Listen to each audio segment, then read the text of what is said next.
Okay, good afternoon, everybody. Welcome to another edition of Complete Sports Media's podcast. I'm your host, Darren Campbell, and of course, joining me on a Monday to do a great weekend wrap of sports, Jason Cameron.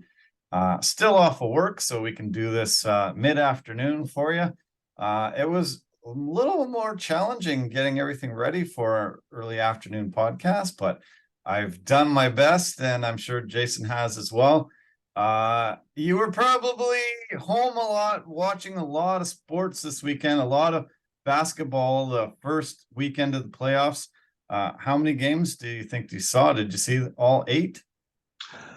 I didn't see all eight. I'm gonna be honest. I saw at least half or five. I saw Okay. 5 games, Yeah. and by far and away, my favorite game, far and away, my favorite game was the Kings versus the Warriors on Yeah, Saturday. that was That was a very that epic was game, fun. wasn't it? Yeah. Loved that game. Loved Yeah. it.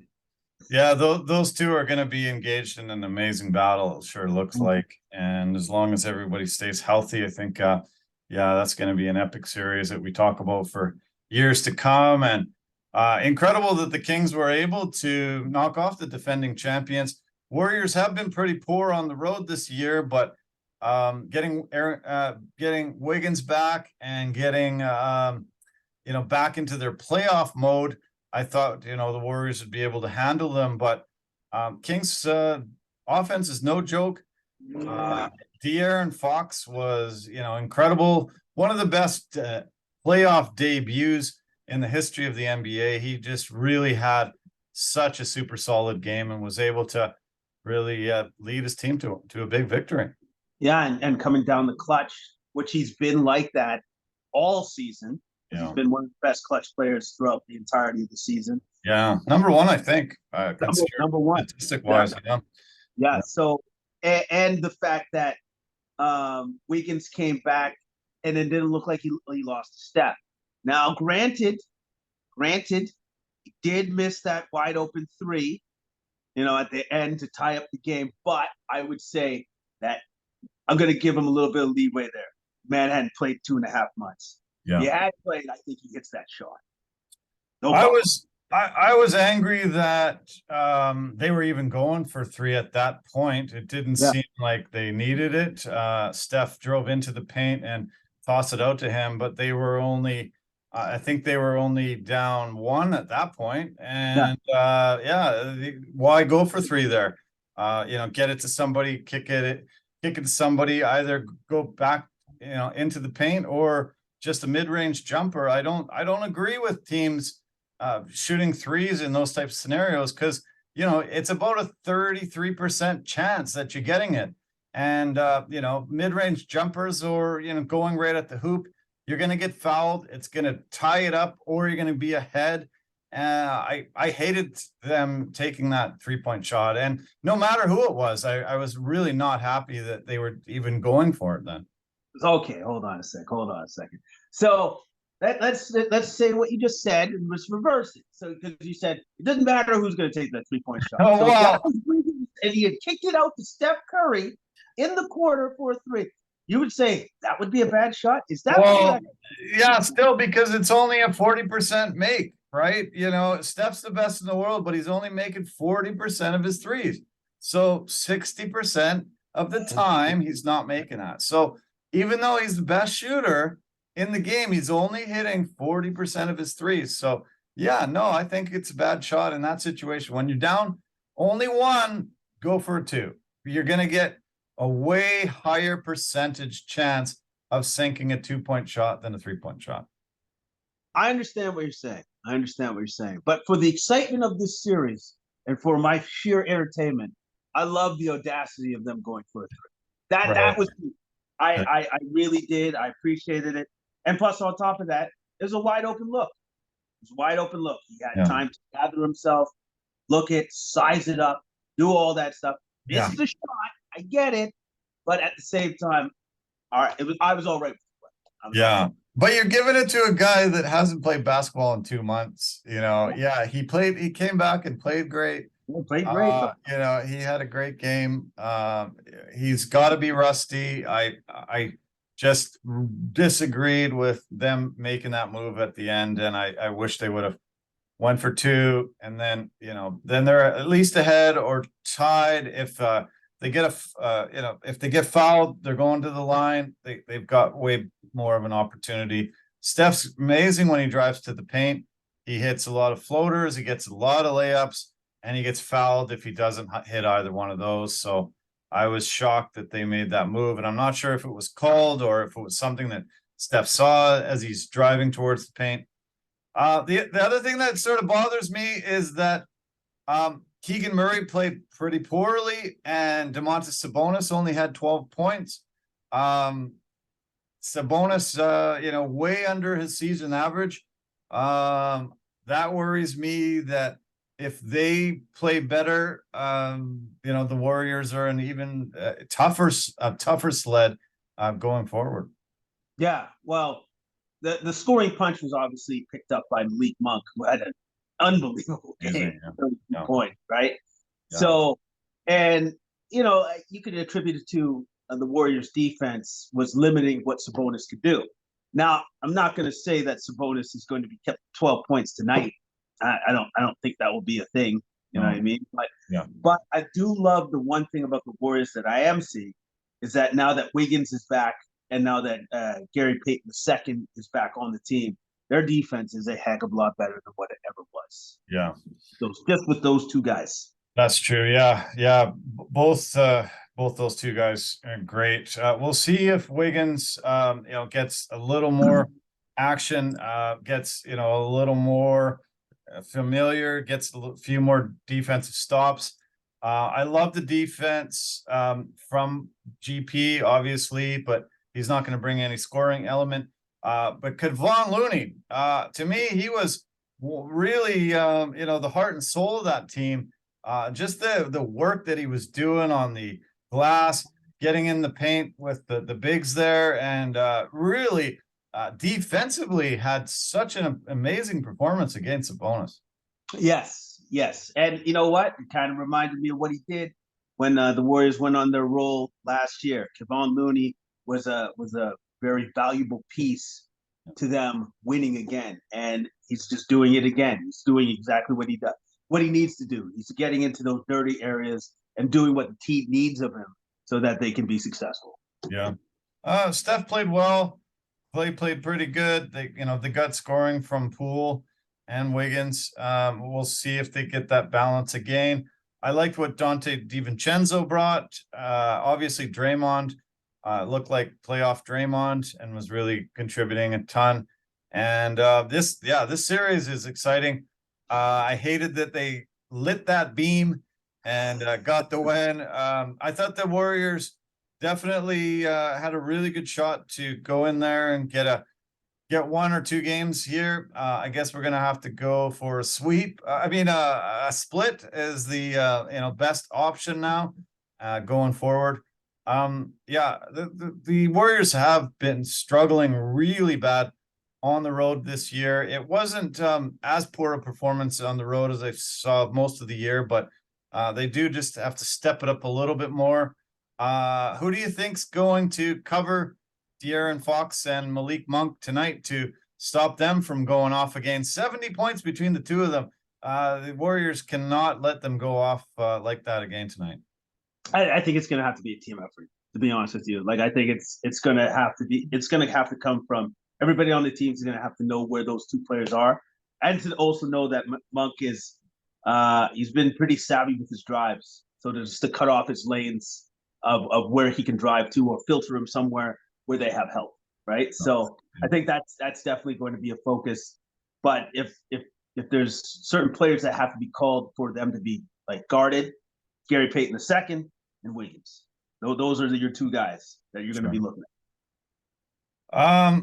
Okay, let's switch gears and go to the biggest upset of the weekend. Miami Heat put up a franchise record 130 points playoff performance, beating the number one seed Milwaukee Bucks. Obviously, the biggest reason is because Giannis got hurt and came back but couldn't continue. That was just a massive shift. Jimmy Buckets, playoff Jimmy was back and he had a phenomenal game. They had super balanced scoring. I thought they had a really great game plan and played incredibly well to get a victory here. Supposedly Giannis isn't too hurt, and they have a 2-game stretch between game 1 and game 2, so he's got a little more to recover. No damage was shown in an MRI, any of the tests they did on Giannis, so that's huge. But Miami loses Tyler Herro, one of their second leading scorers, broke his hand, and it is out allegedly for the entirety of the playoffs, 4 to 6 weeks at best. But that was a massive blow to the Heat, but huge victory for them anyway. Really good to go into Milwaukee, the #1 seed in the league, and get this huge win.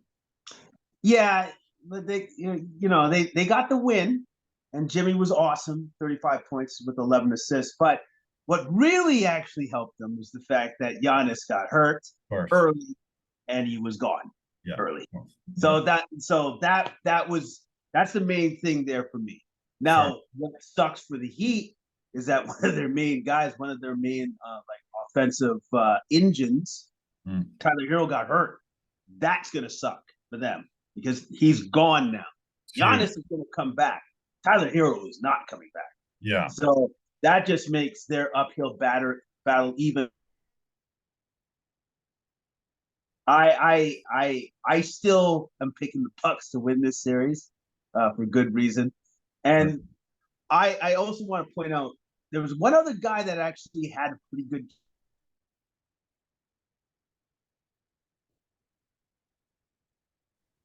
Yes, it was in a losing effort, but 16 assists is still 16 assists. That really jumped out on the page to me. So if Holiday and Middleton, who had 33 points, those guys can just keep doing what they do, and Giannis comes back and does what he does, I don't see the Bucks having a problem with it. Yeah, as I said, I don't think Giannis's injury was too severe. Just a bruise to his back, and it sounds like he'll be back. Only 11 minutes, and no impact on this game. Speaking of impact, though, Tyler Herro averaged 20 points a game this year. That was third on the team.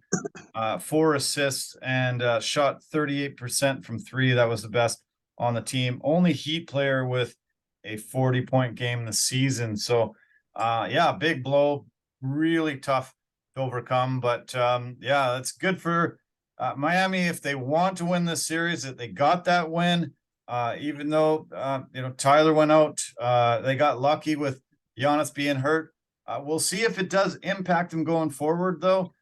We'll see if he's the same Giannis. If not, does Milwaukee win this series if Giannis isn't 100%? Now that is a harder question to answer, because if he's not 100%, the Bucks are going to have a really tough time.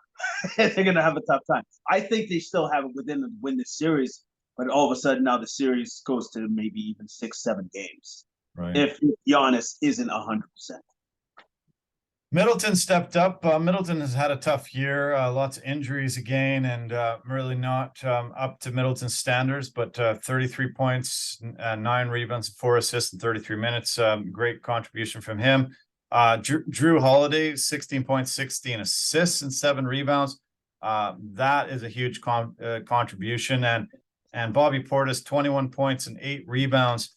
Bobby was one of the reasons why they won their championship a couple of years ago, and great to see him stepping up as that 6th man and coming in and contributing a lot for them too.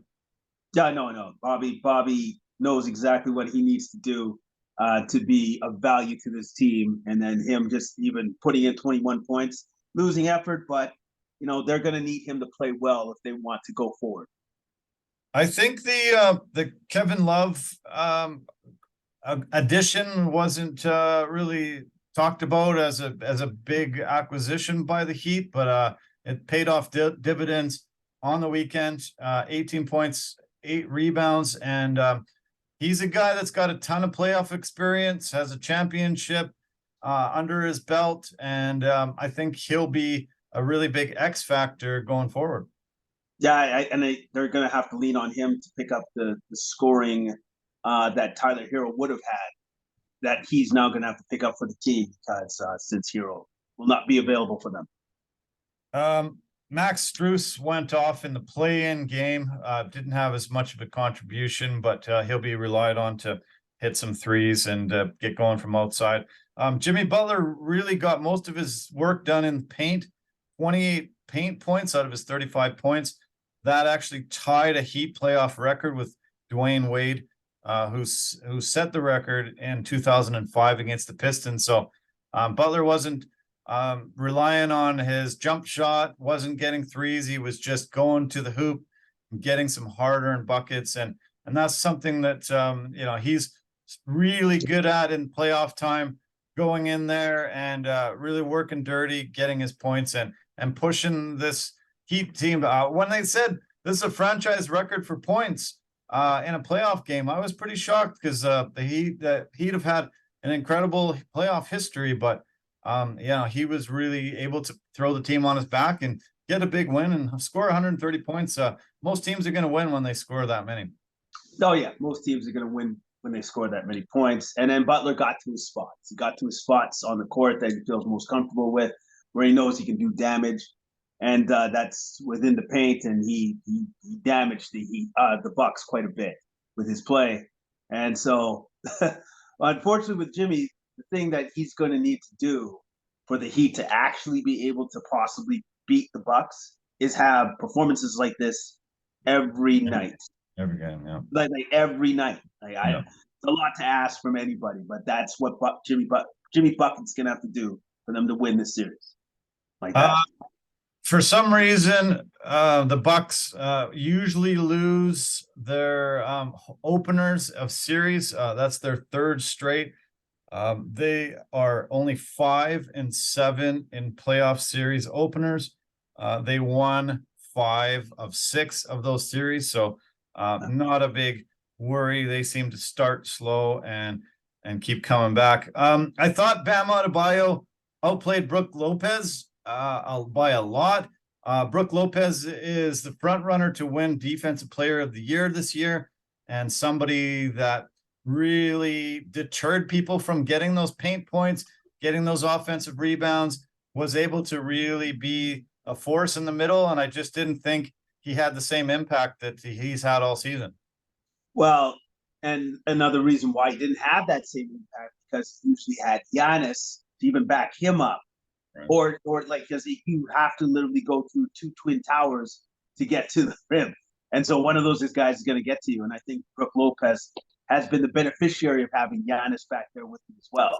Yeah. So that's one of the main reasons why I think Butler was so effective, because he didn't have to deal with Giannis as well as Brook Lopez. Sure. Okay, we're in the East right now. That was the number 1 seed against number 8. Why don't we just keep in the East, and we'll go number 2 seed against number 7, Boston Celtics against Atlanta Hawks. This game seemed pretty boring to me. I had a hard time really getting into it. Boston just seemed to be the much better squad. Really just this score even flattered Atlanta. I didn't think they were in it at all. It just didn't seem to be a very compelling game. Boston was up really big throughout, and it was tough on Atlanta. I think this is going to be a really tough series. I called that this is going to be a sweep, and there was nothing in that first game that changed my mind. Sweep or 5 games. That's what I've always thought with this particular series, because the Celtics are up here and the Hawks are down here. I'm sorry, like it just there's no real comparison when it comes to like the trajectory of where these teams are going. So I wasn't surprised to see what happened. The Celtics are just like, yeah, we're just going to make this easy on ourselves and just going to blow you out and then just kind of coast the rest of the game. And that's exactly what they did. Yeah, the only thing that kind of surprised me was how much the stars played for Boston. Tatum played 40 minutes, Brown played 37, Horford and White played 38 minutes, and Smart played 32. So they were out there a lot. They're going to be a bit tired. This is a long playoff run that everybody expects they're going to go very, very far. I thought they would utilize their bench, especially when they're up that big. They were up by 30 points at halftime. I thought, they would be running out their bench there in the third quarter and on into the fourth quarter. But Atlanta was able to, mount a comeback kind of, and make this interesting and keep those starters in there. Maybe these guys will be tired in a 7-game series, and they can get Atlanta can get 1 or 2. Yeah, but that's a big if. That's a big if right there. And you know what? I understand why Missoula kept in his starters just in case, because it's not like the Hawks don't have the capacity to start getting threes and make the game close all of a sudden within like a 5-minute span. They do have that capacity, so I understand why he did that. And then by doing that, he confirms that, all right, we're gonna win this game. You guys got to stay in just to make sure that they can't have a run and that they don't have a momentum swing going their way.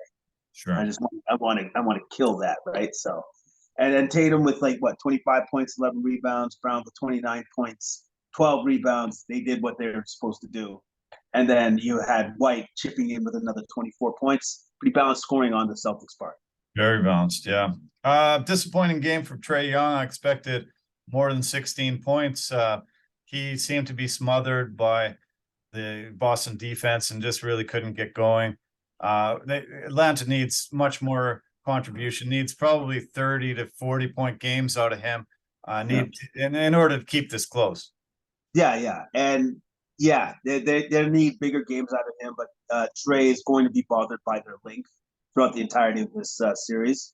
But DeJounte Murray played well. He had 24 points, 8 rebounds, 6 assists. Yep. And they're going to need him to continue playing well if the Hawks even have a chance here. Yeah. Okay, let's shift to the East. Number 3 seed, Philadelphia 76ers. Absolutely just put a beat down on the Brooklyn Nets. You were definitely thinking that was the case when we talked about it on our preview show last week. And that did nothing to change our minds on that. Philly was great, really, really, really super solid. And the Nets, Mikal Bridges played well, but other than that, they didn't get the contributions they needed from anybody else. Embiid and Harden and Tobias Harris had a great game, and very easy win for the Sixers. Yeah, because the Sixers just have a more skilled, talented team than the Nets do. Like if Harris hadn't stepped up, then Maxey could have stepped up, or somebody else. Like that's how many scorers that the 76ers have over the Nets. Like the Nets have Mikal Bridges. It's great. Who else do you have? Oh, right. No, that's about it. So he had 30 points and 5 rebounds. Cam Johnson was the other high scorer for the Nets with 18 points. So he had a great game. But if you have Harden with 23, Harris with 21, Embiid with 26, and then other guys that can step in and be big scorers as well. Yeah, this is the writings on the wall. The Nets just don't have enough to compete with the 76ers. No. Yeah, bottom line, this series is probably going to be a 4 or 5 game series too, in my opinion. The series in the East that's going to be probably the most compelling. It should be when it's a 4 or 5 matchup. Cleveland, New York.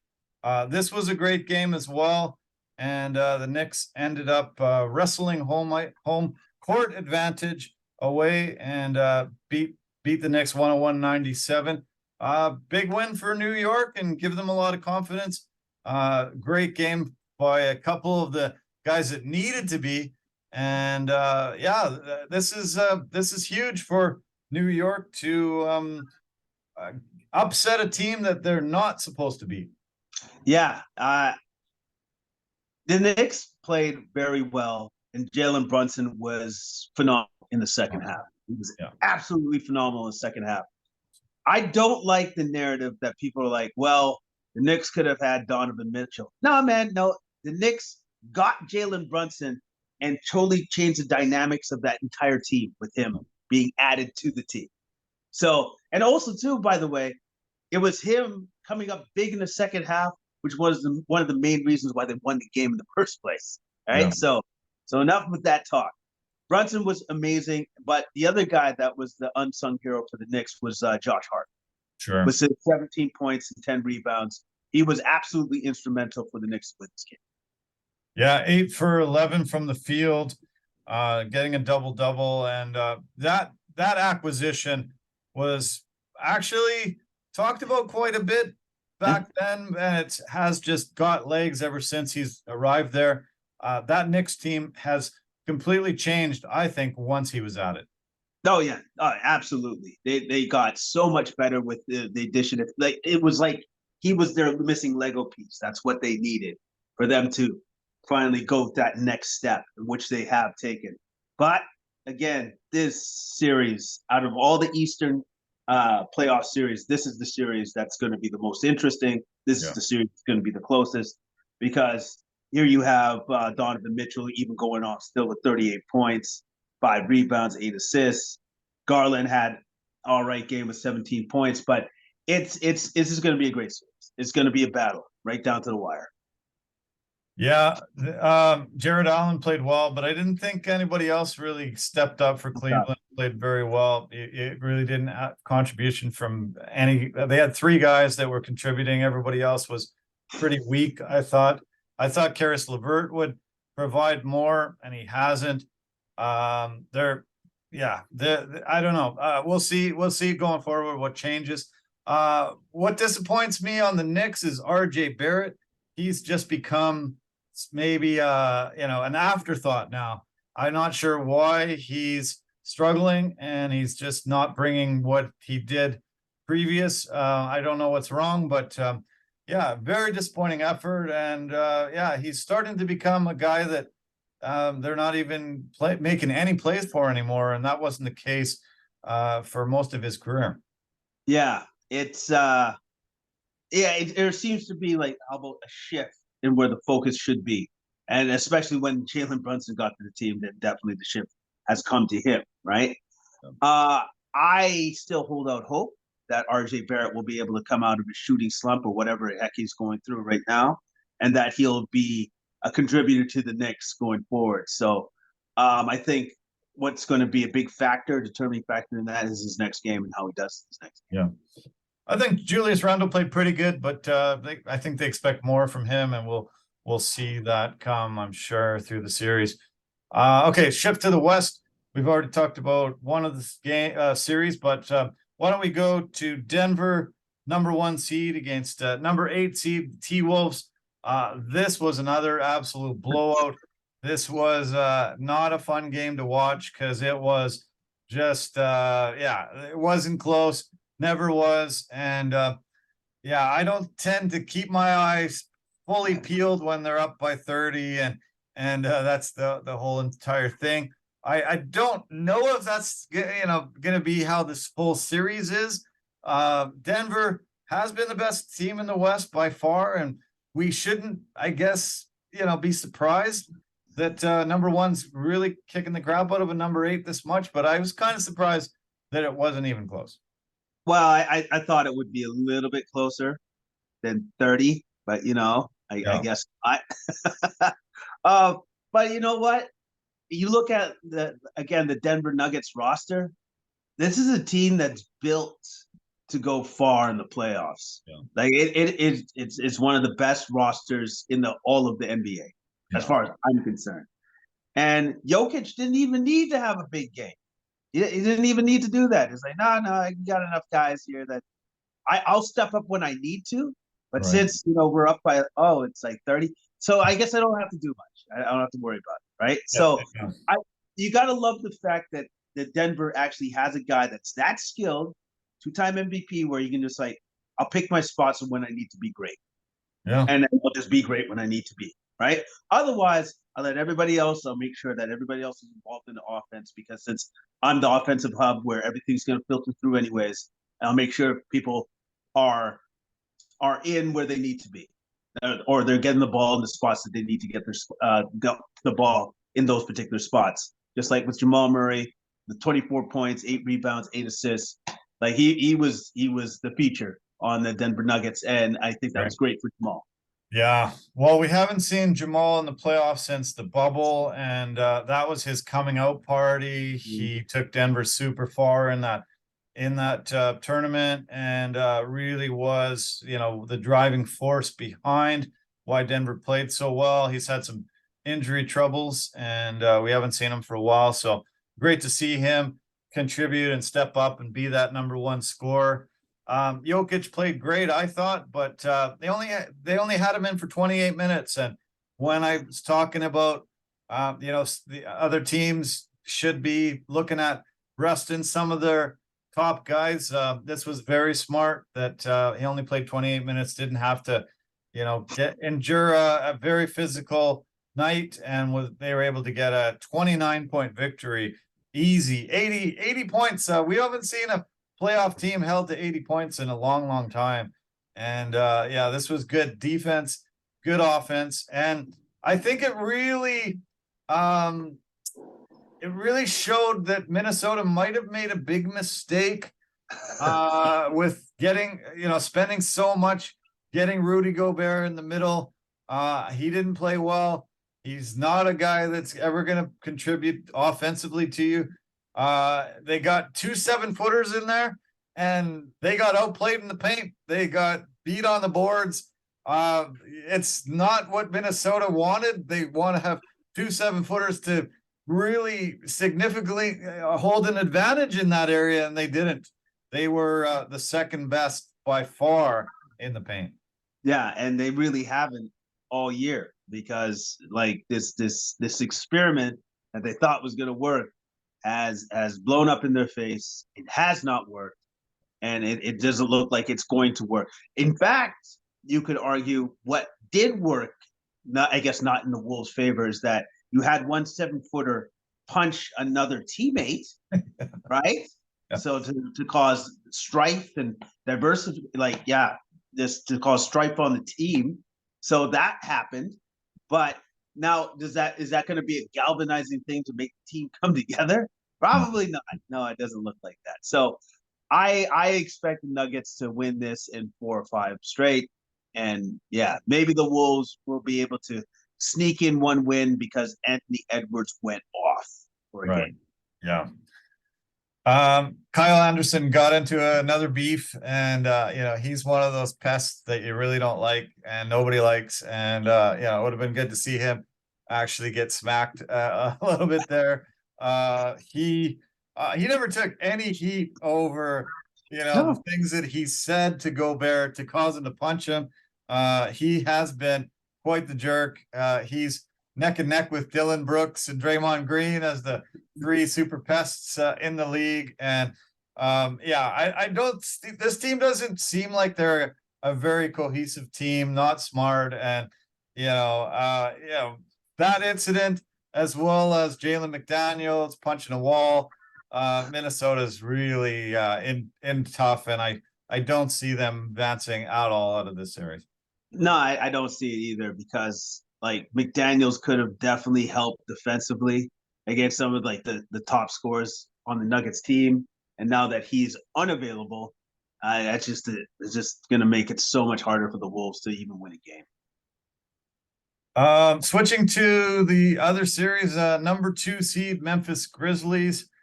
They lost to the number 7 seed LA Lakers. I thought there was some karma.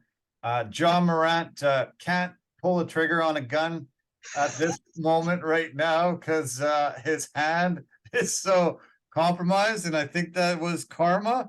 I think that was the basketball god saying, no gunplay for you for a while, sir. And once he was out, Memphis is in trouble. And if he's unable to come back, which he was sounding doubtful after the game that he's going to be available for the next game, Lakers could pull this big upset, be the number 7 seed, knocking off number 2. Well, honestly, I thought if anybody was going to be able to knock off or be upset, would be the Lakers and the Grizzlies. I thought that would be the team, because also too, the Grizzlies are missing 2 of their bigs. We're going to be out for the entirety of the series, which is Steven Adams and Brandon Clark. Right. That's not going to help them in the middle where you have Anthony Davis is just going to be wrecking people while he's down there. And by the way, Davis, a great game. 22 points, 12 rebounds, 7 blocks. Yeah. 7 blocks. He almost had a triple-double with blocks. All right? Yeah. So that to me, that's a great game. But he almost became Anthony Street Clothes Davis, as Charles Barkley likes to call him, and said he couldn't feel his arm, left the court, and was in the locker room for a while. And I was like, oh my God, like he doesn't even last a half and he's already injured. It looked serious. Whatever they did, if they had to shoot him up or do something to get him back on the court, they were able to, but my God, that will derail the Lakers' chances if he can't stay healthy. And how can he? Has he ever lasted 2 solid months without getting injured? I don't remember. Maybe the bubble, because he didn't do anything. He just went court, home, hotel room, court, home, hotel room. I don't know. Maybe that's the only way he can stay healthy is if you keep him in a bubble. But 2 months being healthy? Nah, he's not going to last. Well, here's the great drama about the Lakers. Can he stay healthy so that we can win? We don't know. We don't know how much longer he's going to last. We don't know if he's going to last this series. Maybe he'll last the next series. Maybe then he gets taken out for the Western Conference Finals if we make it that far. We don't know. But that's the great entertainment with Anthony Davis. We just don't know. You have no idea. Yeah. Is that entertaining? I don't see anybody being entertained by that. No, I don't think so. I don't think so. The Lakers were really languishing down in like 12th, 13th place for a really long time. Obviously, that was impacted by Davis's injuries and LeBron being out, but they reshaped their roster and they were able to pick up Rui Hachimura, Austin Reeves, get some pieces that really stepped up in this game. Hachimura had a phenomenal game, 29 points. Reeves was phenomenal, and nobody gives him any credit because he's a white guy. He's not super athletic. He doesn't look like a baller, but he comes out and he's probably the most energetic player they got and really was one of the biggest catalysts why they were able to get this victory. No, actually, let's take that a step further. Reeves closed the show. Yeah. He closed that game. He looked at LeBron and said, stay in the corner. I got it. Stay out of my way. And then basically, and he had it. I was so impressed with Austin Reeves and how he closed the show. Yeah. Right? Like he closed the show like LeBron did, but I love the fact that LeBron was gracious enough and said, okay, go for it, kid. You got it. I'll be right over here. Yeah. Pass me the ball if I'm open. Thanks. Yeah, I mean, LeBron has always been that pass first guy and super unselfish in many, many, many years of his career. Took the team on his back at times when he didn't really have a lot of team to throw on his back. But you know, he really was able to just say, yeah, take it, kid. You got it. Keep it up. If you don't got it, I'll turn this around and help out myself. But Reeves is no joke. I watch a lot of the Lakers games this year, and you know, I wasn't surprised to see this effort, but I think you have to wonder at times if a guy can translate his regular season success into playoff success, because it's such a different game, and the lights are shining brighter. The teams are going to play you different, and he's so far so good. Really incredible effort, and he was definitely the guy that put a pretty tight, close game to that separation, so the Lakers could take home court advantage and get that first win. Yeah. No, he was absolutely incredible, and I expect him to play just as well as he did in his first game throughout the entirety of this series. I think he's gotten to the point in his career where this is where he evolved. This is where he levels up. Yeah. And he's going to continue to keep playing this well. Yeah, I like this roster. I think they have an opportunity to go far. I think they really do have a very legitimate opportunity to take out the number 2 seed, and Ja's gonna possibly come back in this next game, but he's not going to be 100%. He already had a wrap on that hand. And now, that looked pretty tough. When he went down, it flipped back, and then it flipped back the other way. I look like it could be broken. Tyler Herro's looked less like a broken hand than Jaws did.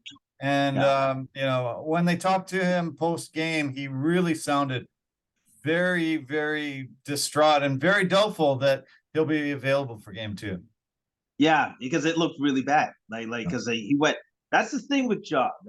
When he goes up high like that, if he gets hit up there, he's gonna come down hard too, right? So, hopefully he's gonna be all right, because I'd love to see everybody for this series have their weapons with them, so that they can play to their utmost potential. But if he's not there, man, then it's just that's another positive for the Lakers to win the series.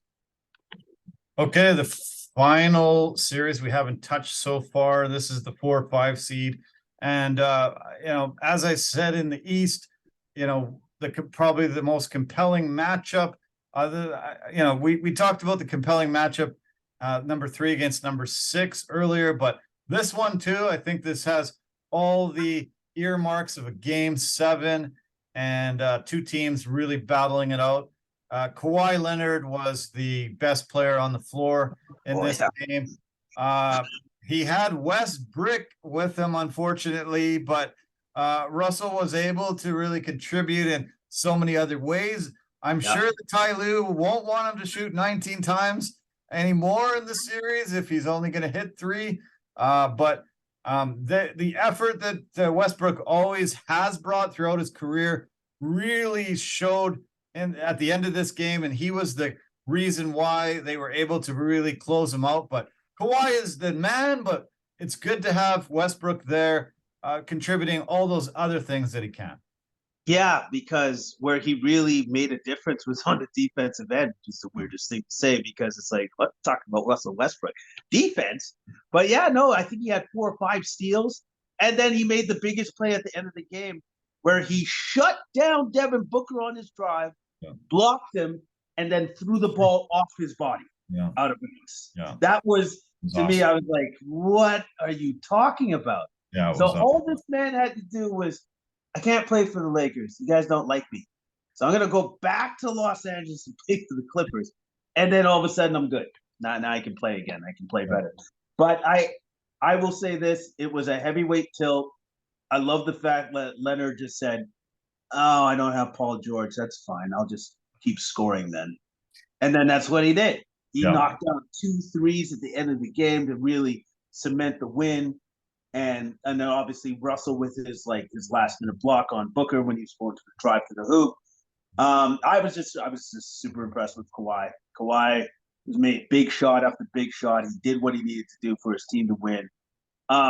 Here's the problem though. Kawhi is going to have to continue to have games like this throughout the entirety of this series for them to win. I don't know if he can do that for another 6 games straight. Yeah, they haven't announced Paul George's availability, but they say it's very unlikely that we're going to see him in this series, and that's a huge blow for them. They did get scoring right down the roster, though. I was really impressed with their bench. They were able to get Norman Powell in. He played great. Eric Gordon had a good game. Terrence Mann brought a lot to the table. I like this Clippers team for their depth and their ability, but only really one score. That's going to be challenging against the Suns, who have KD and Booker, who are able to really put the ball in the hoop all the time. I thought KD had an incredible game, really super well-rounded. Booker, I thought, was okay. I've seen him play a bit better. They just were outclassed at the very end in some of the crucial moments. Westbrook stood up and played that defense that you said. I expect this series to go just back and forth, though. I think both teams are going to win on each other's home court, and it's going to go 7, I think. I think it, well, after that performance by Leonard, I think it goes 6, honestly, and I think the Suns still pull it out. But also, too, I do want to point out, Devin Booker still at 26 points, but what impressed me more about him was on the defensive end again for him, who's not known as a defender. 4 steals, 4 blocks. Nice. That was huge, man. So if you got these guys that are now stepping up in ways that we're not used to seeing them step up, then that changes the dynamic of the series completely, right? So, yeah, I think the Clippers, I'm going to give them a shot against the Suns, which I normally wouldn't have because they were missing Paul George. But after seeing that, what they were able to do, all right, well, this is going to be a good series to watch, man. Yeah. Very good. Yeah, we only have 2 games tonight. 4:30 tip-off, 76ers Nets. Should be probably pretty easy for Philly, game 2. But then the game I'm looking forward to, and so is the nation, Warriors Kings, 7:00 tip-off, game 2, back in Sacramento. Let's make sure they don't light up the beam tonight. Yeah, definitely, man. Definitely. I'm definitely looking forward to that. And I think Steph and company are gonna come ready to win this one, get the split, go back home. Yeah. Okay. The games tomorrow. There's let's see, 3 games tomorrow: Hawks and Celtics, Knicks and Cavs, and the Clippers and Suns is the late game. So the game at 4:30, Knicks and Cavs, that'll be great, and the Clippers Suns back to back. Both those games I'm super excited about tomorrow. And we got 1 game in the books for all the series. Next week we'll have some of those series wrapped up, and we'll be able to break down the series, how they've gone. Some of them will be still playing, but a few of them will be done, and then we'll be able to preview the second round in some capacity. So I love it. Man, I got a little OD'd on basketball. I went to the tennis tournament that they had locally here. It's the World Cup of Women's Tennis, and we had some of Canada's great women's players playing there at the Pacific Coliseum. On Friday, we were there from maybe 4 till 9 or something like that, 8 or 9. And then on Saturday, that we were there from 2 till 10. So really long. I had to go back home and watch 3 games of basketball once I got home. And luckily, nobody really ruined it for me. I only got 1 or 2 texts that were sort of on the edge, and I just said, please, no spoilers. But I was burnt out after those 4 games on Saturday, and then another 4 games yesterday. I was like, all right, I think I'm done with hoops for a little bit. I need a small break. And I had recorded the UFC as well, so I didn't actually watch the majority of the UFC until this morning. I watched a little bit last night before I passed out, and then I got to see the rest of the card this morning. A UFC from Kansas City this time. 6 years to the day when they first held the first UFC in Kansas City. There was a lot of Kansas City fighters in the crowd, in the cage. Great crowd. Everybody loved it except Bill Algeo. He seems to not be a fan of Kansas City. He really ripped the city and decided to be the heel as he walked out of the cage after his victory. But did you catch what he said about the Kansas City people? You know what? I didn't. I was on my way to another part of my apartment. I came back and I was just like, wait, why is everybody booing him? What did he? I didn't understand what happened. I didn't know what happened. So what did he say? I'm gonna paraphrase a bit. I should have written it down. I was planning to, but he called them a bunch of crackhead, Uber eating, bud drinking, bunch of losers, and he said he was fake retiring. He had taken his gloves off and he said, I'm never going to retire, and especially not in front of a bunch of losers in this city. I can't stand these people. And he really threw a whole bunch of terrible words against them. And I don't know why he decided to do that, but it definitely was met with a very big chorus of boos. Yeah, no, he may have had like an altercation with some KC fans that he didn't necessarily appreciate. That's the only thing I can think of, because isn't he from New York? Is he Philly, I think Philly Philly? actually. Well, Yeah. okay. Well, if he's from Philly, then I understand why he would rip a town because he's a Philadelphia. That's what they do. Yeah, maybe. Yeah. Yeah, they don't have a great reputation for being awesome, awesome fans there, and No.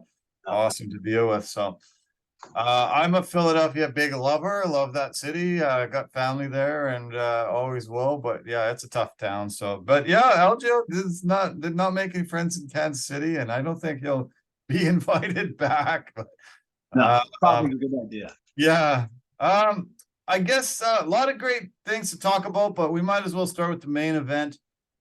This is a really big battle between two of the top guys in the featherweight division, and two guys that were probably in line to get a title shot if they get a big victory here. Arnold Allen came in ranked number 4, 10-fight win streak, second longest in UFC featherweight history. He's been really on a really big roll, and you just saw him coming in and having a lot of success probably against Holloway, but Holloway comes in number 2, former featherweight champ, most wins in the featherweight division history and most significant strikes, and utilized a really great game plan and was able to just get a very, very significant victory here over a tough guy. I was impressed with Max Holloway, never really wading into any deep waters, any trouble, except at the very end of the fight. He had a great game plan and got a big win. Yeah, he got a great game plan, big win. Very measured in his approach. Yeah. Didn't get into any firefights, but it's like with Max Holloway, it's always about volume and pace. Yeah. He puts a certain pace on you, and he keeps it at that ridiculous pace for the entirety of the fight. So it's up to you to match that, and the volume of strikes that he has.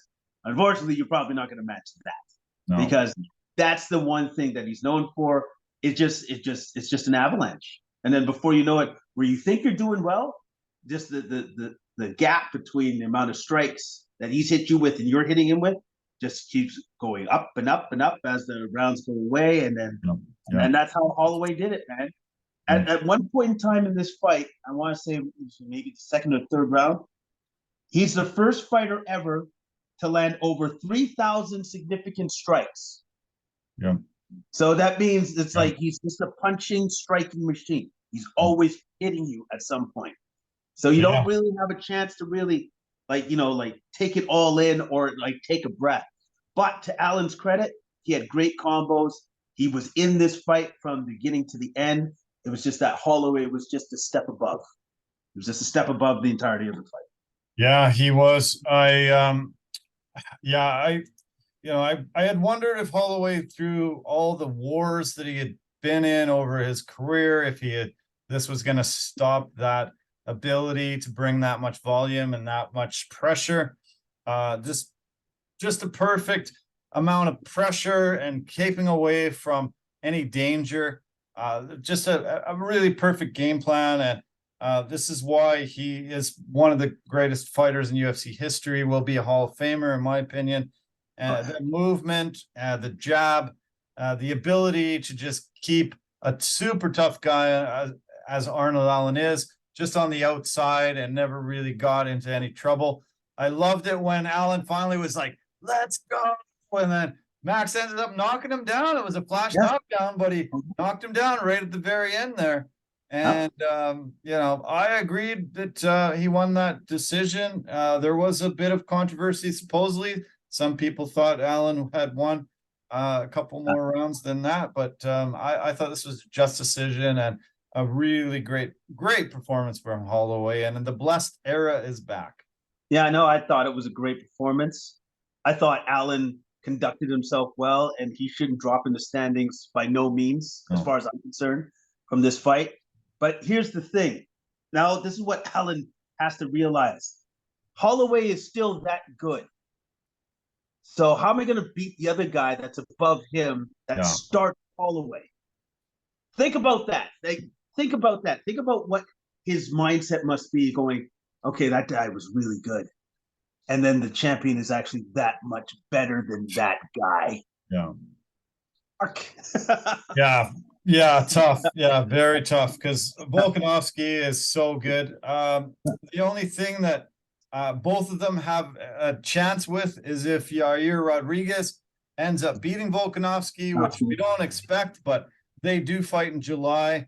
Yair is the interim champion. Volkanovski will face him in July, and we'll see what shakes down from that. But I think definitely if Yair wins, Max should be the next guy up.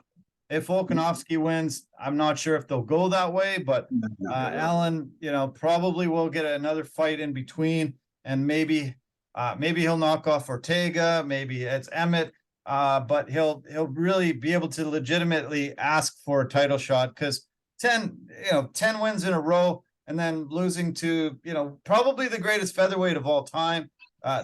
No big troubles. Like you said, he's not going to go down the rankings much. No, he's not going to go down the rankings much, or if at all. Not from that.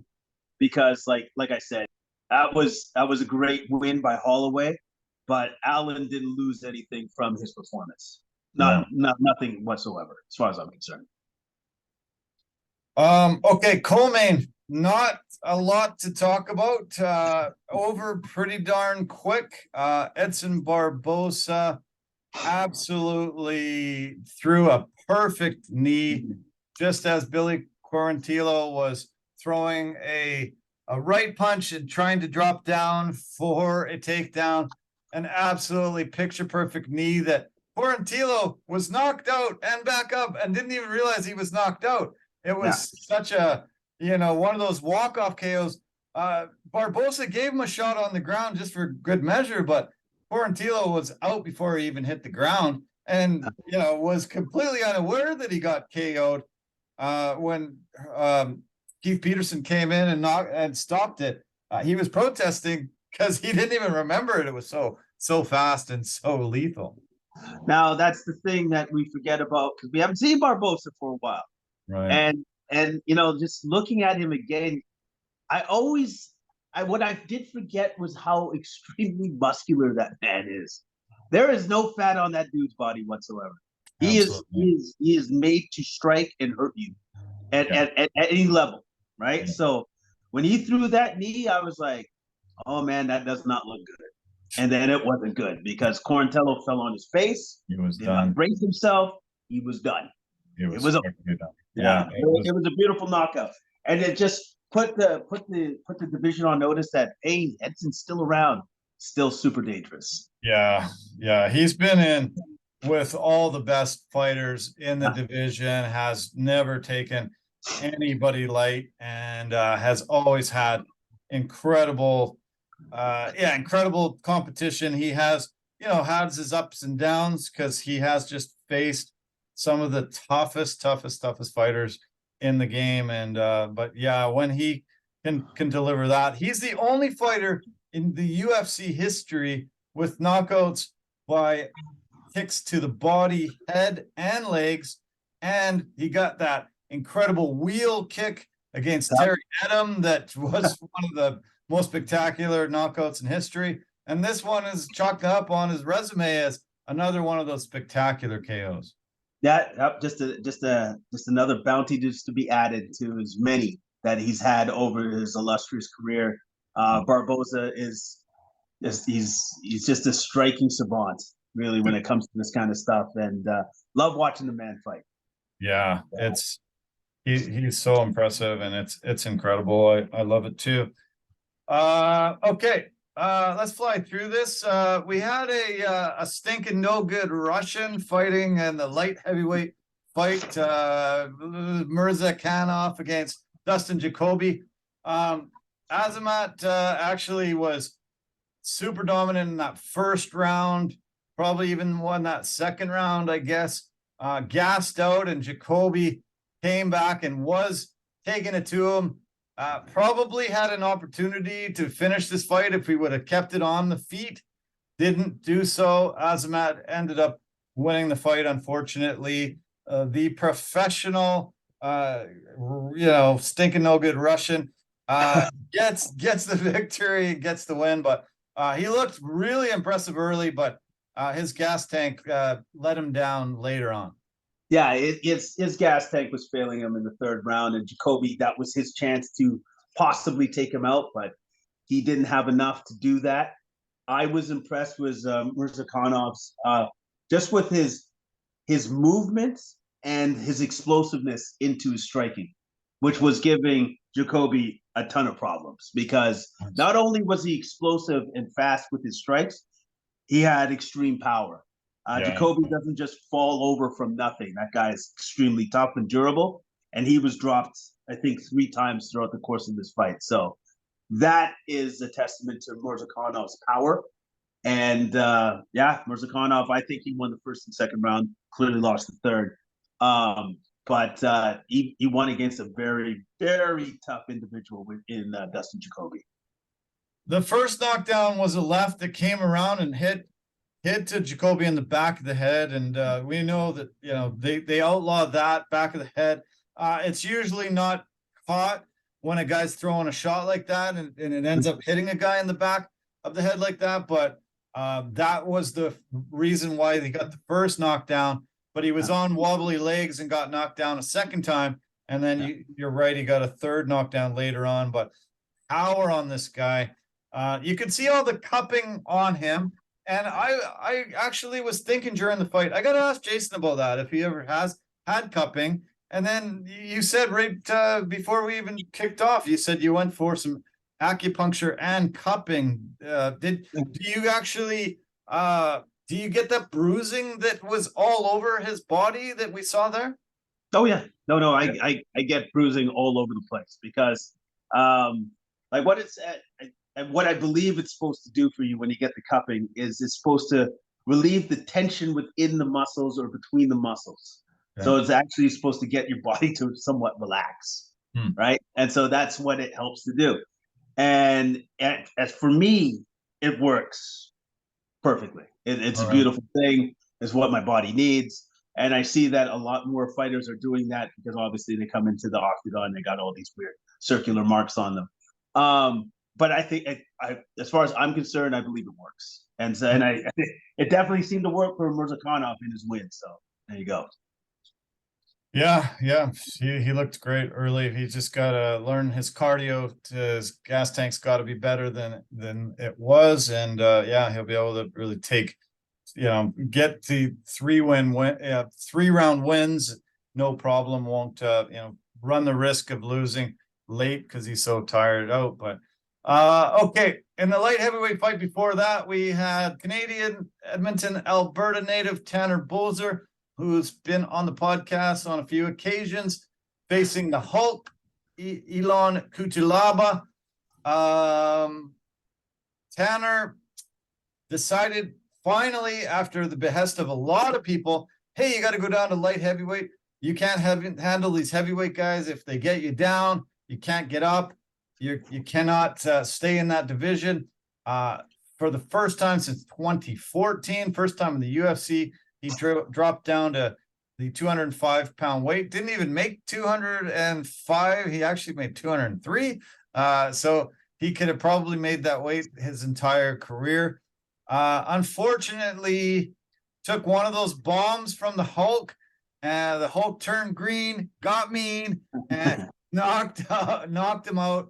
Tanner Boser unfortunately suffered his 4th loss in the last 5 fights and is in danger, real danger of losing his UFC lifestyle. He went to social media and pleaded, please give me one last chance. I do have 1 fight left on my contract.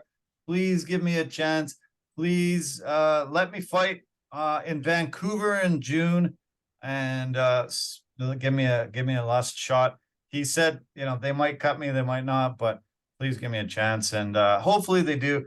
That was tough to see. Really a fan of Tanner. Tough that he suffered this loss. Yeah, it kind of sucked. But he looked great. It looked like that definitely the 205 division, I think, is the division he should have always been in, personally. The thing that actually kind of struck me as I was surprised at, that I didn't necessarily think I would be surprised at, is that it seemed that Kudalaba was the more powerful guy walking in, Right. which is I wasn't expecting that because he was coming down from heavyweight to light heavyweight, right? So I Yeah. thought he would have that on Kutulaba, but that was just simply not the case. That was Yeah. not the case. So I Yeah. was surprised at that, and Kutulaba made short work of Bozo, unfortunately. Yeah. Yeah, Bozer took to social media and apologized to, he said to my fans, to the UFC, to my country. Yeah, really seemed distraught over this loss, and it seemed to hit him really badly. I don't think he has anything to apologize for. He just got caught. He just got caught by one shot. Uh, he was trying to get up, and I think if he would have got up, it might have turned out fine for him. But Keith Peterson was getting closer and closer, and then once his head rocked back a couple times from these shots, he just didn't let him get up, and that was all she wrote. Hopefully the UFC does do him a solid. He's done the UFC a solid and had a good career for them. I hope they allow him to fight just in Vancouver. A hop and a skip from Edmonton, just gets on a short flight, comes here. Hopefully we'll see him here. If we do, hopefully we'll get him on the podcast, and we'll talk to him about facing a tough crisis moment here where his UFC career could be over if he suffers another loss, but hopefully he can get back more into that light heavyweight body. He looked great. I thought he looked cut. He looks like that's the weight he could be at for the rest of his career. If his UFC career does end, no shame in that. There are a lot of other fighting promotions out there. We talk about them: Bellator, PFL. There's others that you can go in and make a lot of money, and even regional circuit fights that he's fought on over his career. So yeah, don't say, don't be feeling like you let us down so much. We're okay. We appreciate that the Canadians there giving their all, and you're going through a tough stretch, but so have most of the best fighters in the world, and a lot of them have come out of it and get back on a winning streak. Yeah, absolutely, absolutely. Like this is just his first time around in the UFC. Doesn't mean that he can't come back and then have a better go around for the second time around. Just like with the fighter we just talked about, Dustin Jacoby, first time around, didn't go very well for him in the UFC. This is now a second time around. It's going a heck of a lot better for him. So yeah, very good point. You're right. Yeah, since he's been back, he's been really good, and very impressive. And you're right. There's been a bunch of guys that have come back and had second opportunities and done well. So okay, the bantamweight fight between Pedro Munoz and Chris Gutierrez, one-sided. Gutierrez just really never got off. Munoz was the better fighter in this one, really. It wasn't an exciting fight. I didn't feel it was just stand-up battle that Munoz just was a bit better and got the win. Yeah, and I think Gutierrez was very cautious after he got knocked down right away in the first. He felt Munoz's power, and I think that discouraged him from throwing his strikes. Right. Like throwing his combinations and stuff. And Munoz just took it to him. I think he knew that he was worried about the power coming back at him, so he felt that he was in control of the fight, and he was in control of the fight. Yeah. And Gutierrez it looked like to me he felt stifled. Like he was unsure of what he should throw or how he should attack Munoz, just to mitigate the fact that the power was coming back at him. So he didn't want to get knocked down again. So, and I think that limited Gutierrez. So great win by Munoz. Very good. Yeah, these are some really tough guys, ranked fighters, and it was very impressive by Munoz. He went in as the underdog too, and the young Punisher's still in there and fighting tough guys and getting a nice win. Clay Guida back. Constantly we're seeing amazing things from Guida. How many? He's the fourth. He has the fourth most fight time in the UFC, and has the third most wins and most appearances, and many records that he continues to break. Just been a staple in the division. They put him in a little bit of a tough sled here, though. I think they overmatched him against Rafa Garcia, and Rafa went in as the biggest favorite and really was able to dominate. This wasn't the matchmaker's best doing. They shouldn't have put these two together, but great to see Guida, and great to see a Hall of Famer still going at it at 41 years old. He was also a guy that took off his gloves and said, "No, I'm just faking you out. I just wanted to talk on the mic and shout out happy birthday to my mom and happy birthday to some other kid and all that." So he's not going anywhere, and still entertaining us, but he was overmatched and definitely did not win this fight. Yeah. Rafa didn't actually have to do much, because what I was expecting from Guida was that he would at least try some takedowns, try to mix in his wrestling, which he didn't do whatsoever at all. Like I was shocked at that. Strange. And yeah, it was strange. Yeah. And then unfortunately Guida is somewhat limited within his striking portfolio. He doesn't have as many as Rafa does, or he's not as adept as Rafa is. So Rafa, all he had to do was just do a couple things within the striking, keep him at distance, and pop the jab. And he busted him up with that jab. Oh man, did he ever? Yeah. Up with that jab. So yeah. His face was hamburger meat, and he really gave him a tough beating. So it wasn't my favorite. I really wish they would have done a better matchmaking on that, and hopefully going forward they'll do that. We'll talk about some older guys pretty soon here that were also on this card, and I think one of those guys facing him would have been better. You got to get. I think if it's a young guy, not a guy that's that tough and that on the rise. So we'll see. I mentioned Bill Algeo off the top. Him and TJ Brown got the $50K for their fight of the night.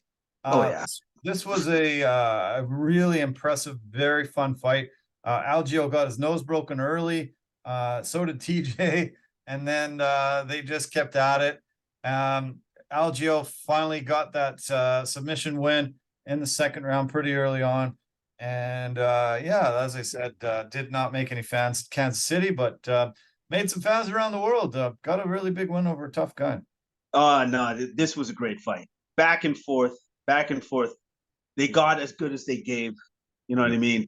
Yeah. And then in that second round, when Algeo snuck in that sneaky left elbow, at first I thought it was like a strike, like a punch. Yeah. It was actually an elbow. Just a really close little short elbow that took him down. Yeah. Yeah, and I thought that was beautifully snuck in there, dropped Brown, put him in the crucifix position, then got to his back, and then sunk in the rear naked choke. Beautiful win by Algeo. Yeah. And then he got on the mic and said how much he really did not like the Kansas City fans. So good for him.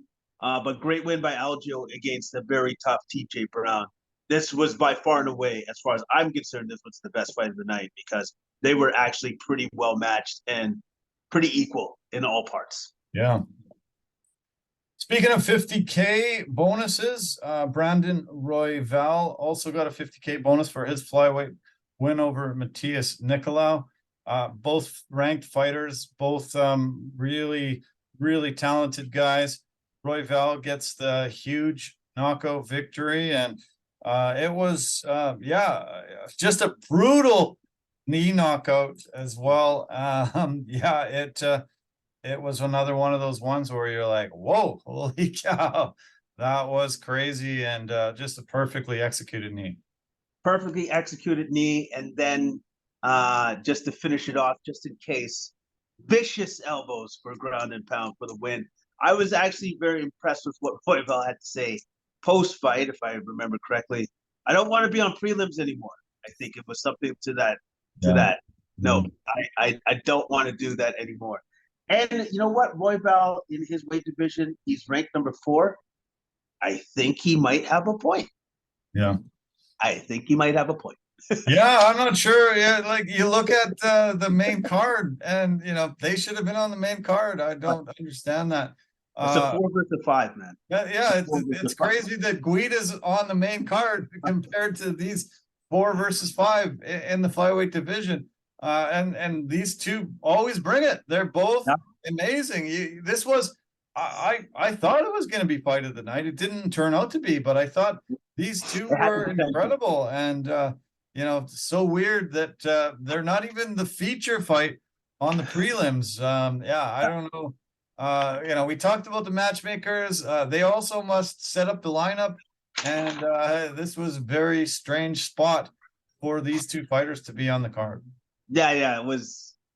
They should have been on the main card.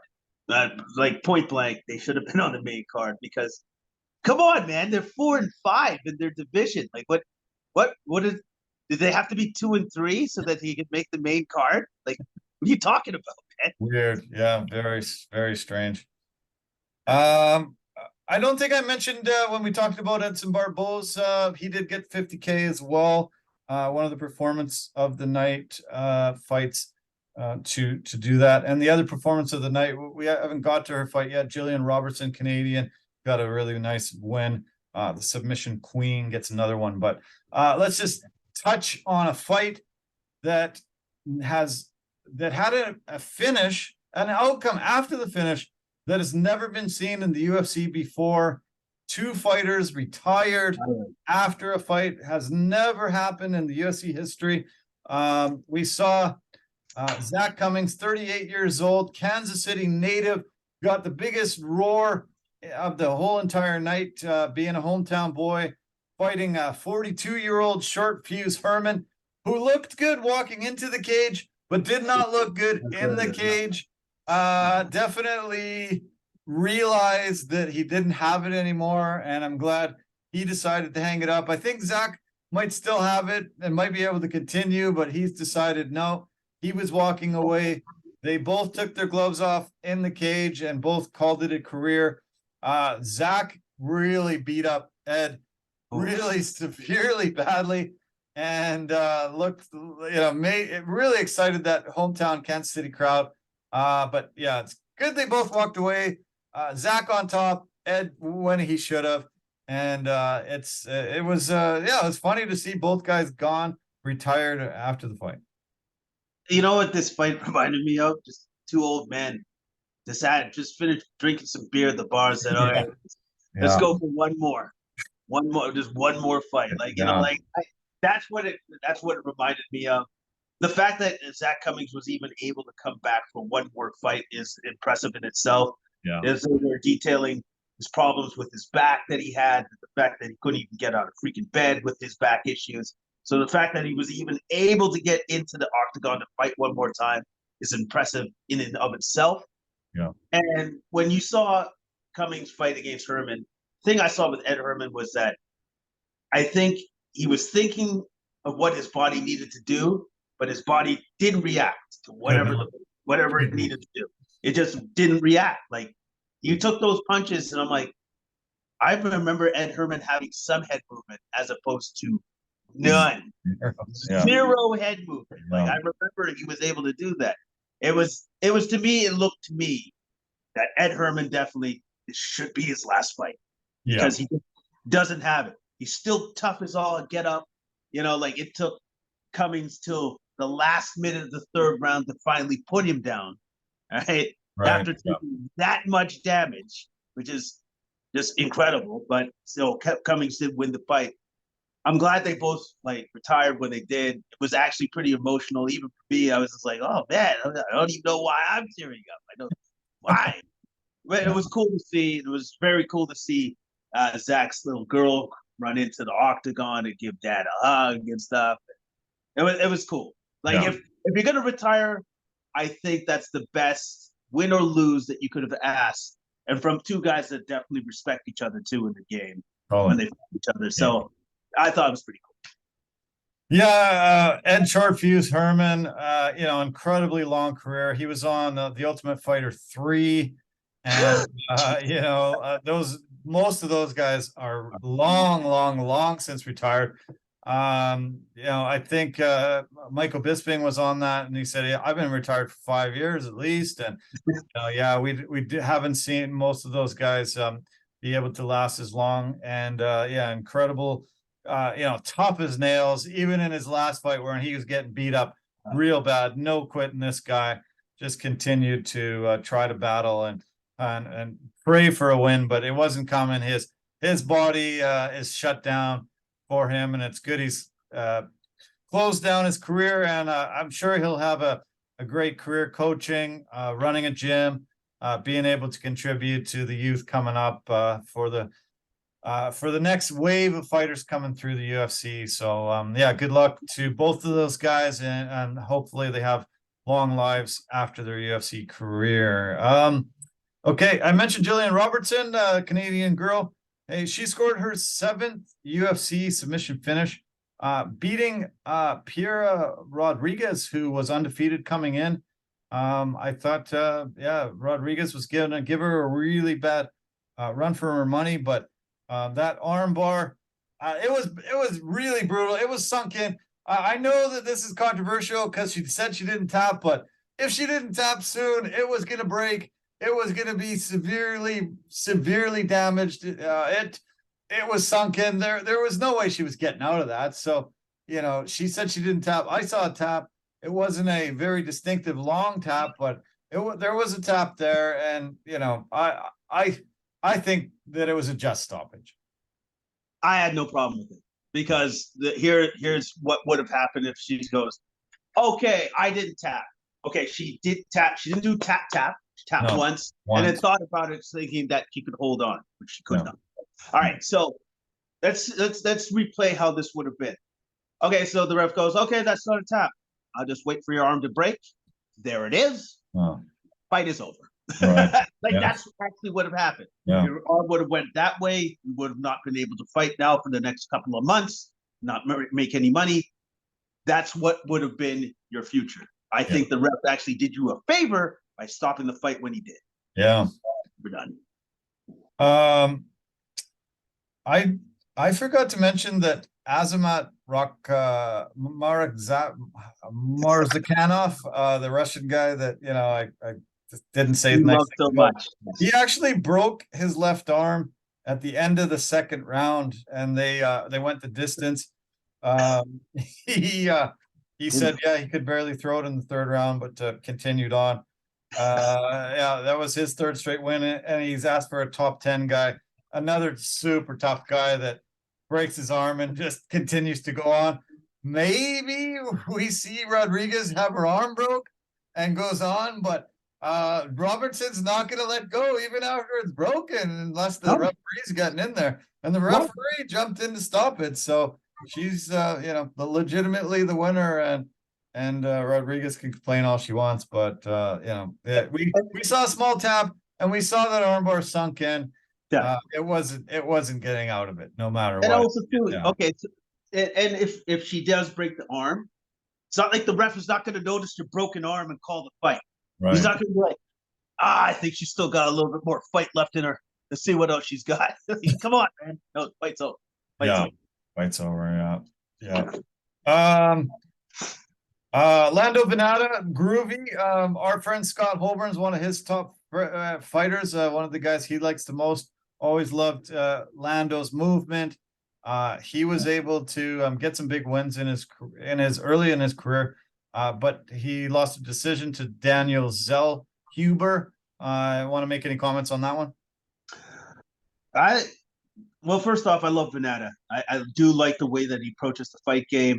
He was beginning to figure Zellhuber out, but at the end of the day, Zellhuber's boxing was on point. He was able to keep the man at length, use his length, his reach to his advantage, which was a huge advantage at that.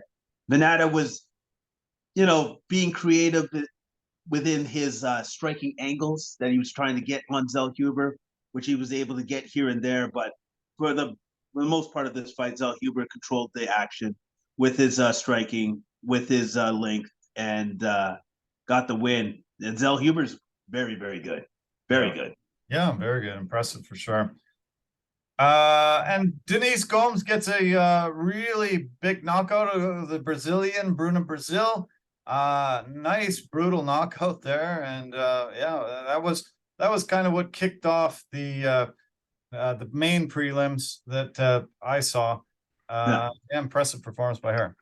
Yes, very impressive performance by Gomez when she knocked Brazil down with a huge right hook, and then some big time ground and pound to finish her off.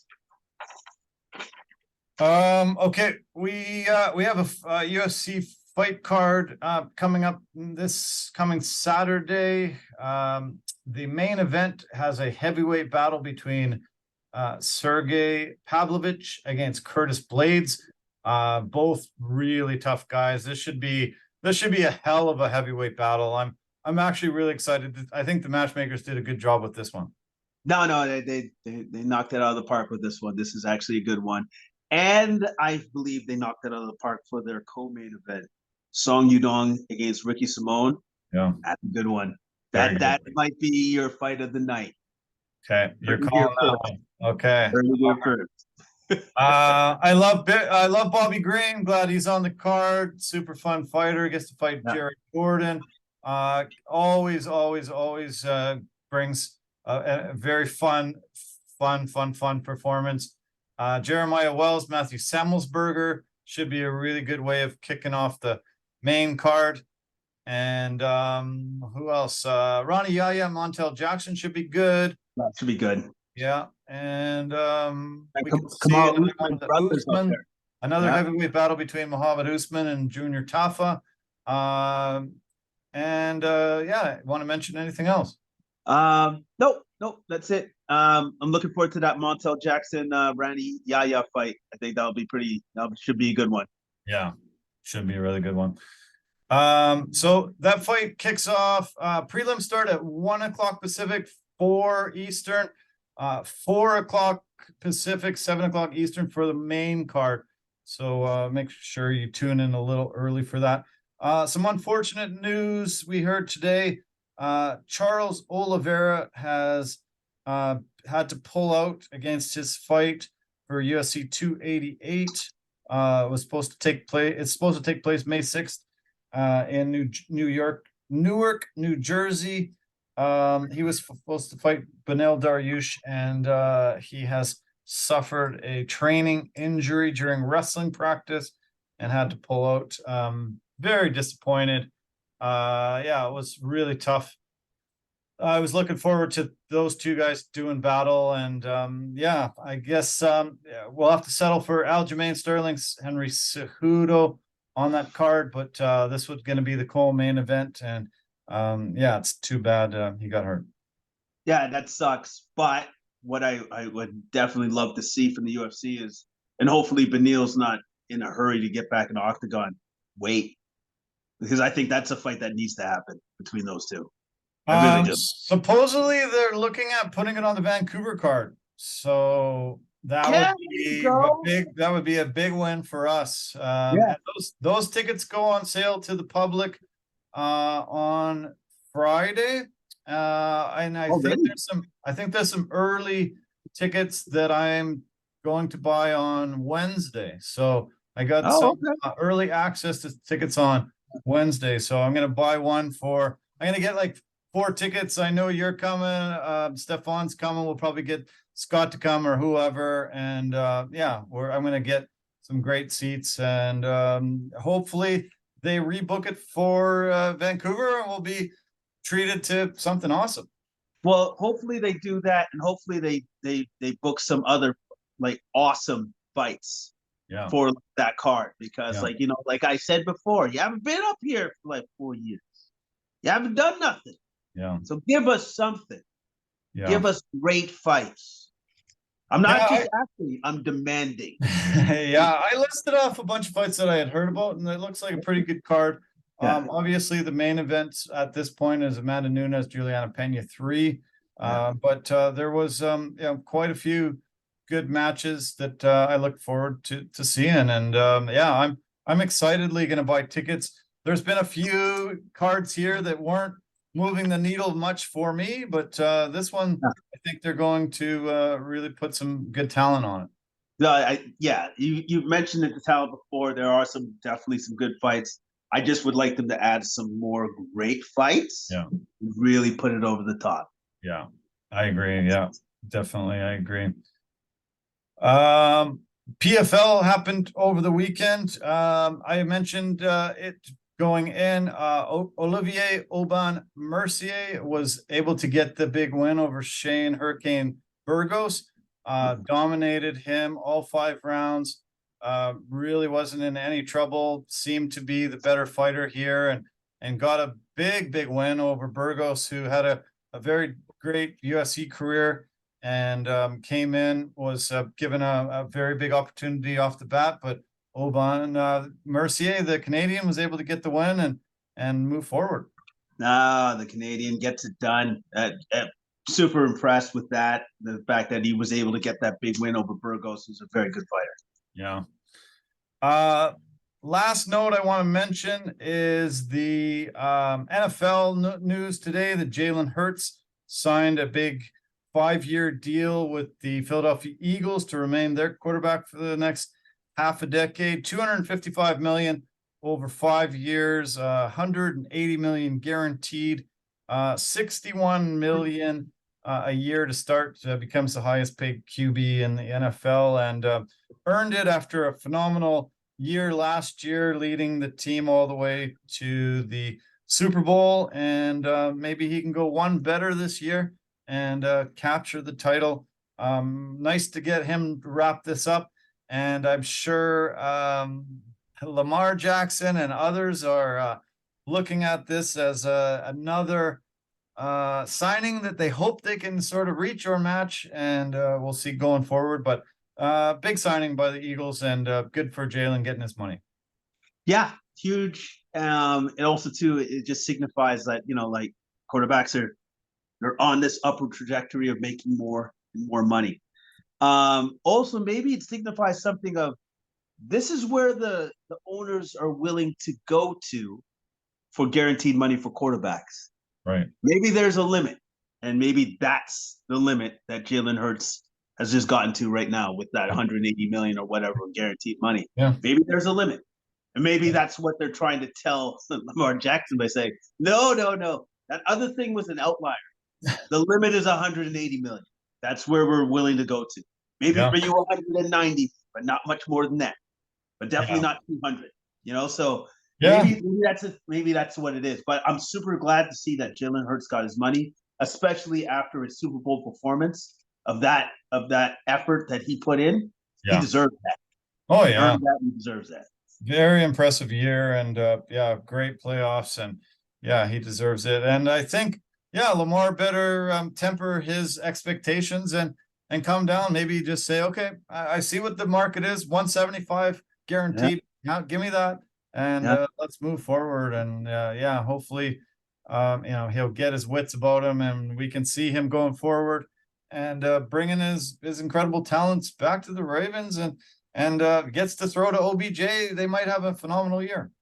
Or he sticks to his guns, says, I ain't playing for less than 200 million guaranteed. And then somebody caves and says, forget it, I'm going for it. Yeah, gonna give him his money. So we'll see. We'll see how this works out. But either way, I'm looking forward to it. And either way, however this ends up, Lamar's going to get paid something. He's going to make a lot of money, and he's going to be set for the rest of his life. So that's good too. Yeah, that's great. Yeah, good for him. Exactly. Okay, we're just moments from tip-off. It's good we got the podcast done before the basketball. The Sixers are hosting the Brooklyn Nets for their game 2. And obviously that game tonight, Warriors and Kings, is going to be exciting. It's the first opening night of the NHL playoffs as well. Lots of games kicking in. So lots of Canadians are going to be couch surfing. Obviously, lots of Americans watching a ton of basketball and hockey, or both, or one or the other. Huge night in the playoffs, and it's going to be a great week going forward. Thanks for doing this early so we could watch the basketball tonight and enjoy our night going forward. Oh, yes. Well, thanks for having me on as usual. Always a pleasure. And now it's time to watch some basketball, my friends. All We'll right. talk later. Okay, sounds good, buddy. Cheers. Take it easy. We'll talk soon. All All right. right. Bye bye. Good night. Okay, that wraps up another great podcast for the Complete Sports Media Network. Man, we've been doing this for a couple of years, and it's fun. I hope you enjoy it as much as we enjoy it doing it. Getting a lot of great viewership, getting a lot of good subscribers. Thanks so much for everybody telling your friends and family and expanding our world. Want to thank our partners and sponsors. Do want to start with Anchor.fm, the easiest place to make a podcast. Phenomenal at posting on multiple podcast platforms for us. So just go to Anchor.fm and you can do what we do here.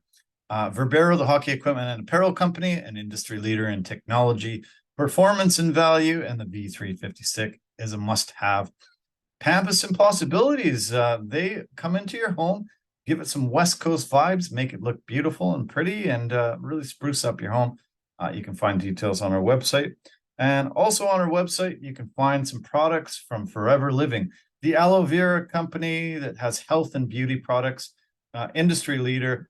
They are just absolutely phenomenal products, and I use them in all areas of my home. So, go there. You'll be able to get some great products at a discounted rate online.